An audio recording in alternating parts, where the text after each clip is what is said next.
అమ్మ అమ్మ నాకు ఎంత వస్తుందో ఈ ధనాన్ని చూస్తూ జీవితాంతం బ్రతికేవచ్చు. కోటేశ్వరక్క చెప్పు రోజా. ప్రెసిడెంట్ రోజా ఏంటి ఈ మధ్య ప్రభు సన్నిధికి వస్తానన్నట్టు ఇది ఒక జీవితం ప్రభు సన్నిధికి రారా అని నన్నే చంపుతుంది. ఏం లేదు, కొంచెం పని ఉండి రాలేకపోయాను. సరే అక్క, మళ్ళీ వచ్చి వారి నుండి మర్చిపోకుండా రా. సరే సరే అక్క. రంగా, అరే రంగా. అమ్మగారు, ఈ సంవత్సరం ఎక్కడ ఖర్చు తీసుకురాలో చూద్దాం. ఓకే అమ్మగారు. ఈసారి సంవత్సరం లెక్క ఖర్చు చాలా ఎక్కువ వచ్చిందా? అవునమ్మగారు. సరే సరే కోటేశ్వరక్క. చెప్పు రోజా. ప్రెసిడెంట్ కోటేశ్వరక్క. ప్రెసిడెంట్ రోజా. ఏంటి మళ్ళీ మొన్న రాలేదు చర్చికి? మళ్ళీ వచ్చారా బాబు? ఇది ఏం లేదు, కొంచెం పని ఉండి వేరే ఊరికి వెళ్ళొచ్చాము మేము, అందుకే రాలేకపోయాను. సరే అక్క, ఈసారి మర్చిపోకుండా రా.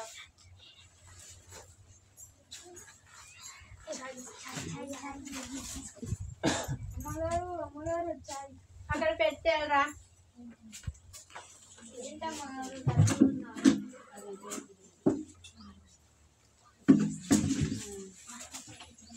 పానం హుషారు లేదురా, కొంచెం జ్వరంగా ఉంది. దాకానక్క వెళ్ళలేదా? వెళ్ళలేనురా, నేను వెళ్ళొస్తాను, ఇల్లు జాగ్రత్త. సరే అమ్మగారు.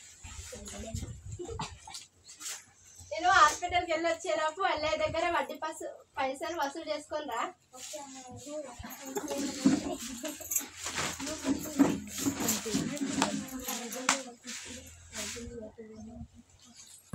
ఏమైందమ్మా? పానము చల్లలేదక్క, జ్వరంగా ఉంది. అవును, ఒకసారి చెక్ చేసి అమ్మా. ఏంటమ్మా రక్తం ఇంత తక్కువ ఉంది? అసలు నువ్వు అన్నం తింటున్నావా లేదా? డాక్టర్.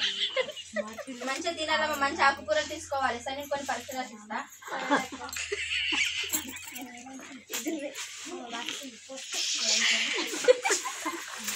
ఇది కూడా డాక్టర్ టెస్ట్ చేయండి. నవ్వద్దు, నవ్వద్దు అంటే చేసేటప్పుడు నవ్వుతారు ఎవరన్నా, అయిపోయినాక నవ్వద్దు. ఇదిగోండి డాక్టర్.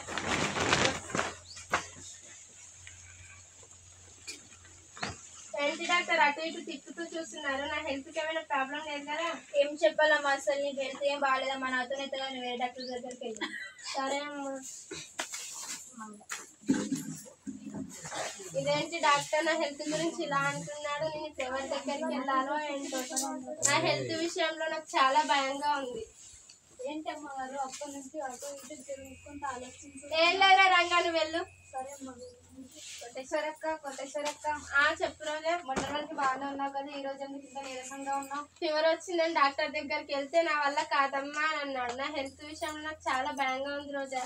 అక్క, మనుషుల వల్ల డాక్టర్ల వల్ల కానీ దేవుని వల్ల సాధ్యమవుతుంది అక్క. ఒకసారి చర్చికి వచ్చి చూడు. సరే పద రోజా.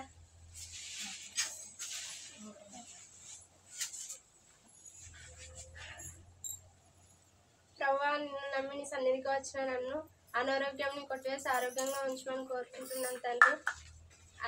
నేను ఆరోగ్యంగా ఉంటే నాకున్న ఆస్తిని అమ్మి వచ్చిన ఖర్చు అంతా నీ పేరు మీద కానుకగా ఇస్తాను తండ్రి అని శ్రేయస్నామంలో అనుకుంటాను తండ్రి. ఆమె దేవానికి స్తుతి స్తోత్రం తండ్రి. నీపైన ఎంతగానో నమ్మకం పెట్టుకుని అక్క నీ దగ్గరికి నీ మందిరానికి తీసుకొచ్చాను తండ్రి.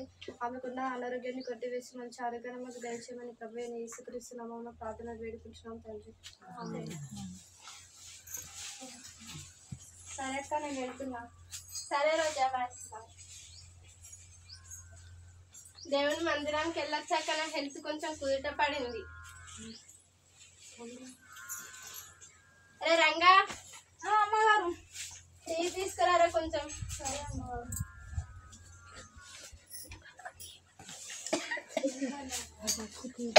కానీ వడ్డీ పైసలు తీసుకురామని తీసుకొచ్చావా? వచ్చాను అమ్మగారు. సరే రా వెళ్ళు. సరే అమ్మగారు. కోటేశ్వరక్క. చెప్పు రోజా. నీ ఆరోగ్యం బాగుందా అక్క? బాగుంది రోజు, ఇప్పుడు కొంచెం కుదుట పడింది. దేవుని మందిరంలోకి వస్తే ఎవరైనా సరే మార్పు రావాల్సిందే అక్క. అవును రోజా, నాలో కూడా చాలా మార్పు వచ్చింది. సరే అక్క, నేను వెళ్తున్నా. డాక్టర్కి అయితే ఒకసారి చూపించుకో అక్క. సరే రోజా. సరే అక్క. అరే రంగా. అమ్మగారు. ఇల్లు జాగ్రత్త, నేను హాస్పిటల్కి వెళ్ళొస్తాను. సరే అమ్మగారు.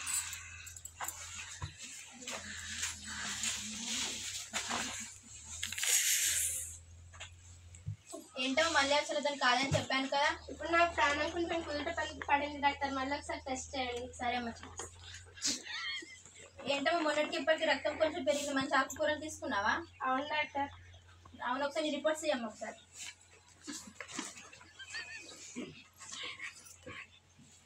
ఏంటి డాక్టర్ అంత ఆశ్చర్యంగా చూస్తున్నారు? చాలా ఆశ్చర్యంగా ఉందమ్మా. అసలు సర్వీస్ ఇలాంటి కేసు నేర్చుకోలేను. నీకు అది తొందరగా తక్కువైంది, మరి నీకు ఏదో తక్కువ చేస్తాడో మరి. అవును డాక్టర్, దేవుని మహిమ వల్లనే జరిగింది ఇదంతా. అవునా సరే.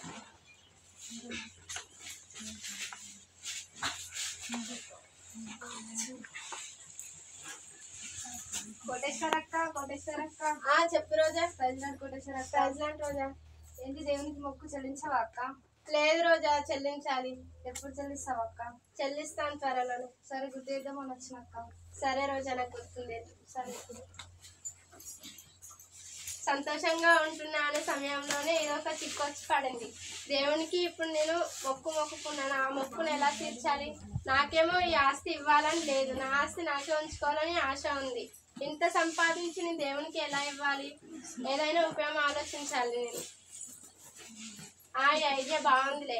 నా ఇంత ఆస్తిని తక్కువ ధరకు అమ్మి నాకు ఉన్న కుక్క పిల్లని ఎక్కువ ధరకు అమ్మితే అటు దేవునికి మొక్కు తీరుతుంది, నాకు ఇటు ఆశ తీరుతుంది. ఈ ప్లాన్ని అమలు చేస్తాను. మీరే నా న్యూస్ పేపర్లో పొలం వాటించింది? అవునండి, మేమే. ఆమె పొలం మేము కొనుక్కుంటామండి. నా పొలాన్ని కొనాలంటే నాకు షరతులు ఉన్నాయండి. ఏంటా షరతు? నా పొలాన్ని కొంటే నాకు కుక్క పిల్లని ఖచ్చితంగా కొనాల్సిందే. పొలానికి 5,000 ధర, కుక్క పిల్లకి 1 కోటి రూపాయల ధర. అదేం షరత్ అండి? నా షరతు ఇంతేనండి, కొంటే కొనొచ్చులంటే వెళ్ళొచ్చు. సరే, నేను ఆలోచించుకొని చెప్తానండి. సరే అండి.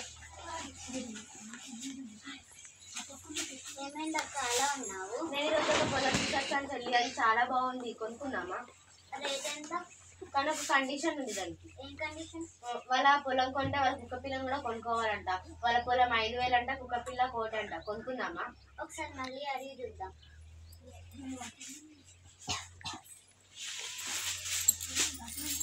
పొలం మేము కొనుక్కుంటామండి. సరే. అరే రంగా,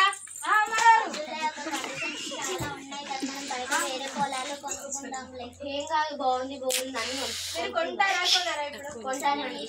అరే రంగా, పాస్బుక్ పెన్ తీసుకురా. సరే.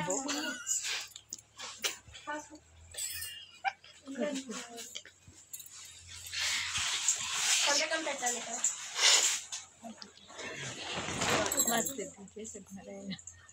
పొలం పట్ట అయిపోయిందండి. నేను పైకి ఇస్తాను. సరే. అరే రంగా, కుక్క పిల్లని తీసుకురా. సరే అమ్మగారు. అమ్మగారు ఏమైంది అంతా మరుస్తున్నావు? కుక్క పిల్ల చనిపోయింది అమ్మగారు. బాబు, నా కుక్క పిల్ల చనిపోయింది. అన్ని ఆశలు దాని మీద పెట్టుకున్నా కదరా నేను. ఎందుకు అమ్మగారు బాధపడతారు? ఎలా బాధపడనురా? నా ఆశలని 1 కోటి రూపాయల ఆశ దానిపైన ఉంది కదా. ఇప్పుడు నా సంగతి ఏంటండి? ఇప్పుడు మేము ఏం చేయాలండి? అదే కుక్కను, అలాంటిదే బతుకున్న కుక్కను తెస్తే మేము మీకు 1 కోటి రూపాయలు. అలా ఎలా తేయగలుగుతాం? ఆ పొలం విషయం ముచ్చిపోయిందండి. మీ కుక్క మీరే ఉంచుకోండి, మా పైసలు మేమే ఉంచుకుంటాం. సరే, మీరు వెళ్ళండి.